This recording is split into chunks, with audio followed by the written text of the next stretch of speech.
Vers mi-mai, le village de Salerne s'active. Il s'embrase d'une énergie nouvelle à l'approche d'un événement sportif. Courir pour ceux qui ne le peuvent plus, c'est le message de la course à la tomate. Cette 3e édition a rassemblé des sportifs de tous les niveaux et de tous les âges, alliant une randonnée de 10 km, une marche de 3 km, 2 courses de 6 et 11 km, 2 courses enfants et une course de 6 km en joëlette, ces drôles de fauteuils poussés par d'autres coureurs. L'idée aujourd'hui, c'était de pouvoir, pour la 3e édition, organiser donc la course à la tomate, une course emblématique qui a existé donc, sur la commune de Salerne, qui avait marché pendant des années et des années. Il y a plus de 10 ans, elle s'était arrêtée. L'idée, c'était que nos établissements reprennent cette bel événement, donc pouvoir et représenter la commune et son patrimoine avec les céramistes qui aujourd'hui sont hyper implantés aussi sur la commune et qui ont un rôle tout particulier aussi pour l'histoire de la ville. Et puis, on a effectivement l'ensemble de résidents qui viennent de plusieurs EHPAD aussi, qui se sont mobilisés soit pour la marche, soit pour faire la course en joëlette. Donc, une belle journée de partage tous ensemble. Plus de 450 participants sont venus parcourir des kilomètres. Ici, une règle d'or, la bonne humeur. Là où certains viennent pour la performance, d'autres s'approprient l'ambiance contagieuse lancée par l'équipe organisatrice. La course est finie, on est épuisés, ça demande beaucoup de travail, mais tous les gens sont heureux, nos résidents ont eu droit à la fanfare dans les étages, et vraiment c'est ça notre récompense. Donc on est très fiers d'organiser cette course.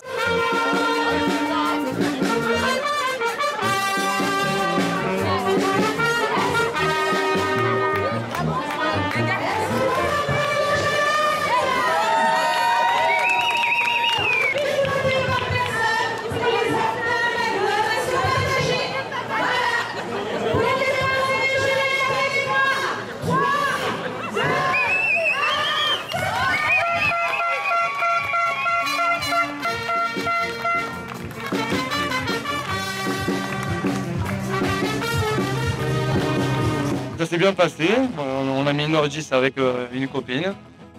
C'était plutôt sympa, c'est une belle initiative, un beau projet. Et c'était toujours plaisir de participer au bonheur des personnes qui en ont besoin.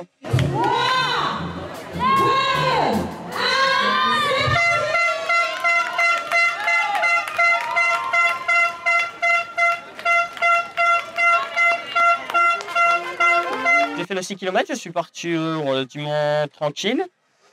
J'ai suivi celui qui était devant moi et puis à mi-parcours, dans la montée, je l'ai lâché. Puis après, je suis arrivé tout seul, quoi.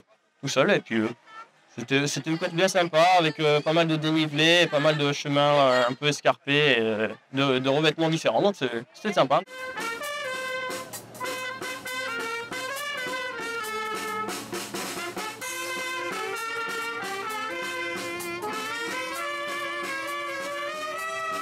Je suis bénévole à l'EHPAD à Salerne pour l'association.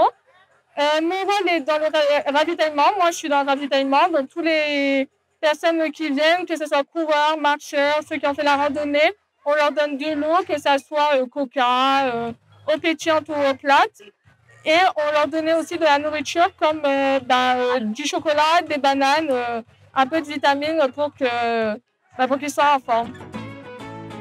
Un besoin d'aider et un impact réel et concret.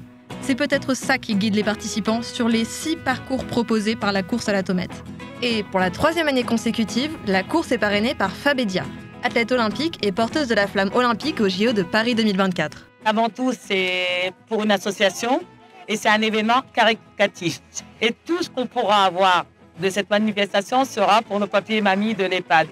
Et ce qui m'a vraiment plu dans cette manifestation, c'est un moment festif où les gens du village se retrouvent et ça permet vraiment de fédérer les personnes autour d'une bonne cause. Et en plus, je pense que pour moi, comme le sport, c'est la santé, et pour pouvoir faire bouger les gens pour la santé physique et mentale, c'est super important. Chaque année, en fait, je venais tous les vendredis pour entraîner le personnel de l'EHPAD. Et ce qui m'avait touchée, c'est cet amour qu'elles ont pour les papiers et mamies et pour leur boulot. Et donc, moi, lorsqu'elles m'ont demandé si je voulais être marraine, je ne pouvais qu'accepter parce que ça va vraiment avec les valeurs que je partage. L'amour, l'entraide, etc. Des valeurs partagées par les 600 courses référencées par la région PACA chaque année. Parmi celles-ci, ce sont assurément l'ambiance et l'énergie survoltée de ses participants qui distinguent la course à la tomate. Et peut-être aussi l'espoir de remporter l'un des trophées, créés spécialement pour l'occasion par des artisans du village. Des trophées qui, bien sûr, sont en forme de tomate et en terre cuite. Une tomate qui se retrouve également au cou de tous les finishers des courses de 6 et 11 km. Et qui symbolise, en somme, cette course où se mêlent l'entraide et le terroir.